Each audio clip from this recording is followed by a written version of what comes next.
So intellectual climate to me is something that is the sort of the life of the mind, that it's an organic kind of initiative that people take upon themselves to think about things more deeply.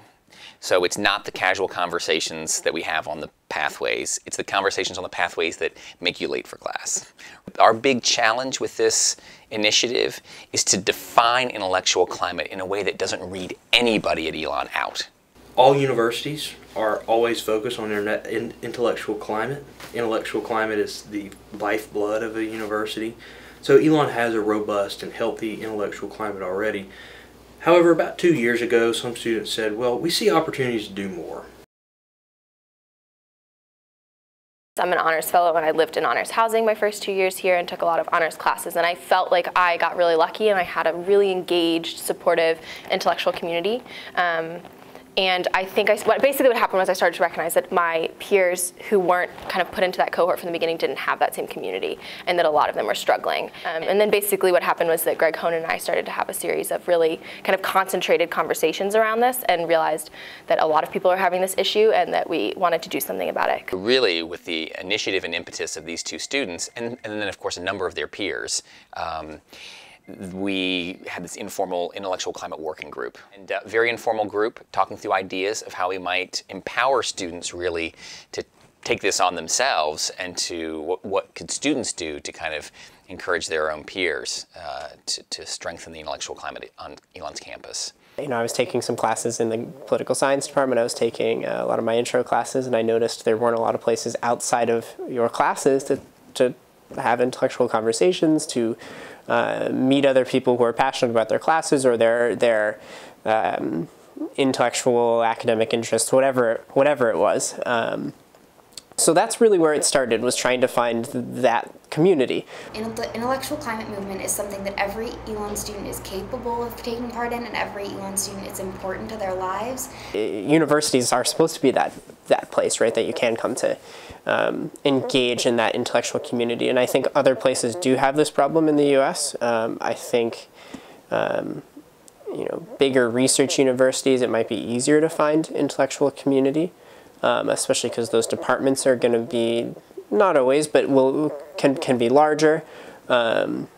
I think other comprehensive universities like Elon probably do have this problem a lot. I think Elon's definitely a school that's grown a lot, and it has changed a tremendous amount in the last 10, 15 years. And even in the last year since this intellectual climate work has started, we've seen a change, and we're so grateful for the support that we've received, and we're really proud of what's happened. But I think part of that fast growth is that sometimes you have to really work to then build the strength of the programs that you've created.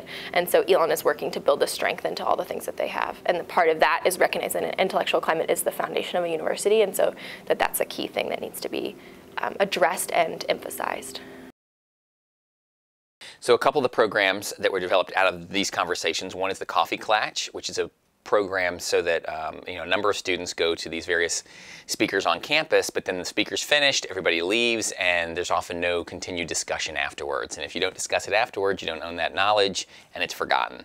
And so I think that's one of the most effective programs that they kicked off, and entirely student run. I often go to talks and I find them really interesting, or I have questions after them and I want to bounce ideas off of my peers or just hear what they thought. And I think that that's part of the process of deepening the learning as well. There's also a book club.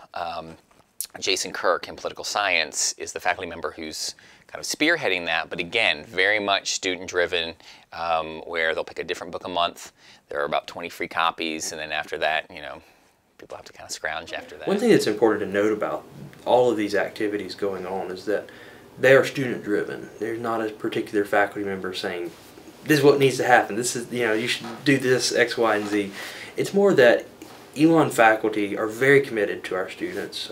We are here because, you know, we deeply, deeply care about our students' well-being and academic growth. It's really important to the people that are involved in it. It's not just a side project. It's something that we're really passionate about, and I'd say that it's something that's also really important to faculty and staff, and so we're going to keep it going and we're going to keep it alive. So. If there is greater diversity just in living, that you are living with people from different socioeconomic classes, from different countries, from different ethnic backgrounds, from different sexual orientations, things like this, and gendered identities, that's going to inherently prompt more interesting and different kinds of conversations than if there's such a degree of homogeneity that, you know, we sort of, well, we all agree on this, and so we sort of move on. It's those points where we don't agree. That's the places where you can sort of open up these avenues and doors for some really interesting conversations.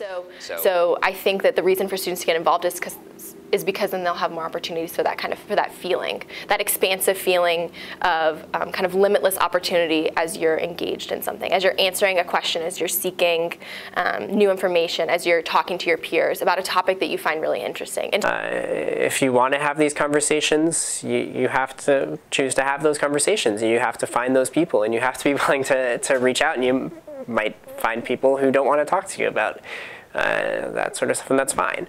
But it's also work, personal work, right? You have to read a lot. You have to spend the time working very hard in your classes so you can have those conversations. You have to be willing to go talk to faculty about it. I mean, faculty are the best resources on any college campus.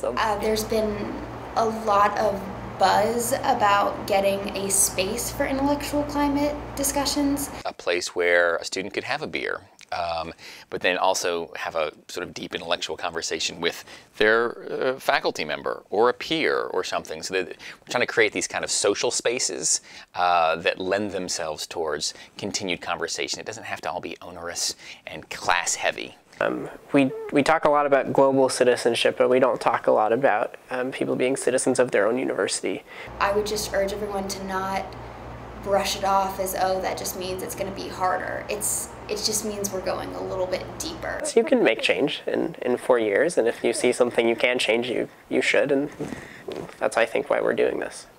Whatever the topic, whatever the student's kind of personal passion, there is a way to engage that in an intellectually stimulating way. And we want everybody to kind of find that path and feel like there's a place at Elon to really explore it.